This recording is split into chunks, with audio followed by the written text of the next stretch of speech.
Oh, I know, I'm sorry. Okay. Yeah, sorry. Well, first of all, obviously, how is Jade and how's she taking the news? sorry. Um, well, I spoke to her yesterday evening, and obviously she was upset, frightened, all the things that you would imagine when you're told by your GP that you've got cancer. I had a long chat to her, tried to reassure her, explained that as far as we can possibly tell, this has been caught very early.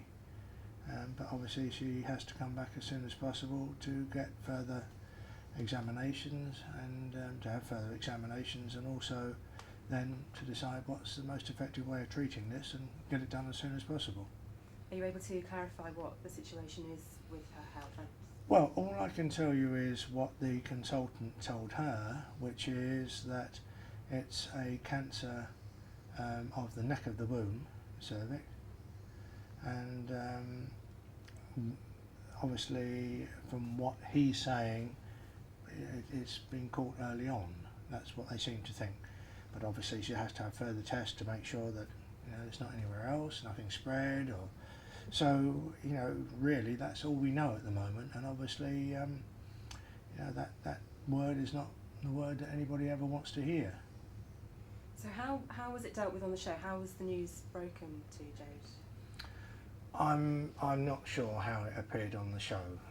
All I know is that we had a call yesterday from a consultant from the hospital where she's been for tests, and he said, look, I need to speak to Jade. We explained that she's in India, just gone into the Big Brother house and could well be there for the next few weeks, but I must speak to her. Well, how serious is this? Because that obviously is something we've got to take on board, and he said it's very serious.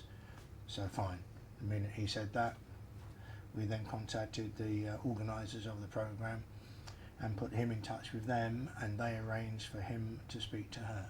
And obviously then we spoke to her afterwards, but it was done as quickly as possible in the best way that it could have been done in the circumstances. So do you know whether she was told privately or, She was told over the telephone. I don't know, about the circumstances. My concern was getting him onto her as quickly as possible, which is what we did. And are you aware whether she reacted on camera? No, I'm not aware of. I mean, I know that she was very upset, as you would imagine, and obviously, other people in the house were concerned, and so how much she said to them, I don't know. I was more concerned with her health than the ramifications of what was going on with the programme. Sure. I'm just really, I'm wondering, it's such a private thing, such a traumatic thing to hear. Do you think that it was correct for her to be told sort of within that situation? Should she maybe have been taken out? Or You'd need to speak to the people on the programme. I have absolutely no idea of the circumstances that it was put to her. My concern was that the doctor was on the phone, the consultant was on the phone, he needed to speak to her. Unfortunately she was thousands of miles away, so he couldn't do it face to face. In a perfect world, of course, that's what should have happened, but we don't live in a perfect world. So what we tried to do was to get him to talk to her as quickly as possible, and obviously, in terms of the circumstances, that was totally governed by the people that were making the programme and where she was. And how did you feel the British show dealt with the thing with the race row last year? Do you think that was correctly dealt with by the British makers of it? I think that the British media obviously covered it, but the damage that was done was totally down to Jade, although she should never have been on that programme in the first place. I think in many ways she was a sacrificial offering for the success of the show and the coverage of the show and the viewing figures of the show, which of course it stimulated huge coverage and huge viewing figures. But had I been representing her then, she would never ever have gone on that programme. And what is interesting is that I did represent Shilpa Shetty, and Shilpa Shetty was instrumental in Jade being invited on to the Indian version, because she's had various conversations with her and knows that Jade isn't a racist. So, there's a certain irony to all of this, and of course Shilpa was presenting the programme. And how have Jade's fortunes been generally since last Well, week? I think the fact is that after Big Brother, she went absolute rock bottom, which you can understand.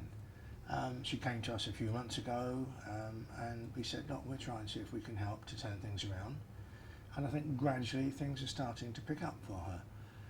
Obviously, the sad thing about this is that this was hopefully going to be the golden opportunity for her to demonstrate that, you know, the Jade Goody you thought is not the real Jade Goody. But of course, that's not going to happen now. So I do feel sorry for her, and obviously because no one likes to hear, you know, you've got cancer. I mean, it happened to me less than a year ago, so I know exactly what she's going through. Do you know how it was being received, the show was being received, her involvement in the Indian Big Brother was going down out there? I haven't got a clue. Okay. Do you know how quickly she's going to be able to come back? As quickly as possible. All I can tell you is that, you know, we've made it clear, as her consultant has from the hospital, that she needs to get back as quick as possible, and Jade knows that. So hopefully everybody there is doing everything they can to get her back as quick as possible. With cancer, as just about everybody knows and will tell you, that the sooner you have treatment after any kind of diagnosis, the better chance you've got. Why did she want to go back into the Big Brother house? I think it's very clear. You know, she knew that she had nobody to blame for what happened in Big Brother but herself. But she felt, this is not the person I am. It's totally misrepresented, let myself down, etc.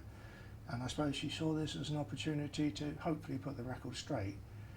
And I know that's what Shilpa felt as well, as someone that's got to know her better since the last those disastrous Big Brother. So that was the general perception. I mean, obviously it was them that approached Jade. It was the people making the programme that were very, very keen to have her on. But I think she saw it as an opportunity to hopefully, you know, put that behind her, put the dramas of what happened before, and hopefully to show people that the way they perceived her is not the way she actually is. And you know, as you're saying, it's an awful, awful thing to have to hear in any situation, and what happened last year was awful for her as well, given what. I mean, is this the risk of taking part in something like this for a celebrity? Well, look, first of all, taking part in the programme is a risk, absolutely. But I suppose, you know, her view was, you know, all the problems, then it's a chance of making things better. But you don't normally anticipate going on to any kind of a programme where you're going to be away for several weeks and suddenly find out after a day or two that, you know, you've been diagnosed with cancer. To my knowledge, it's never happened before. And obviously it's a horrible thing to happen to anybody. Obviously, you know, our feelings go out for her as well. Do you think she'll now be out of the public eye for quite a while, just to deal with all of this? Well, obviously, you know, because of the interest there is, there's going to be a lot of media interest as to what's going on. We're going to be guided and advised by what the hospital tell her, what the medical people tell her. The most important part now is her health. You know, she's got children, she's a mum, she's a young woman. So the most important thing is what they say, and we will be very much guided, and she will be very much guided by what the hospital says, what the doctors say as to what she does and how she does it, basically. Okay, can I just ask one question about Gary Glitter, just while we've got you? Yeah, I've just done that as well for Sky. Just in your opinion, what does his future hold? Is there anything that he can do to sort of improve his chances? I mean, as the man that exposed Gary Glitter to the British public in the first place, I suppose my view is that if he's got any chance of changing the public perception of him, has got to convince the British public, as and when and if he returns, that he's totally ashamed of what he did, he's been punished for what he did, it can never happen again, and throw himself on the mercy of the British public. My own view is he's got absolutely no chance at all of making a comeback. I think that the way the British public perceive paedophiles is that they're far more critical, repulsed, than they are of murderers. So you know, I think that you can never say never, but I would be absolutely astonished if Gary Glitter is capable of changing the British perception of him based on what he's done. Such is the, as I say, total revulsion that the British public have and the world's public for paedophiles. That's great. Okay, thank you very much. No.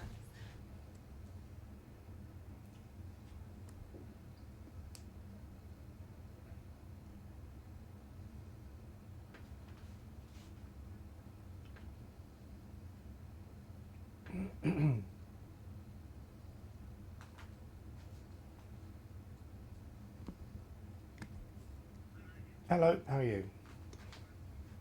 Good.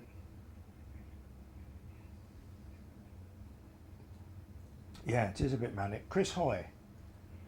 Well,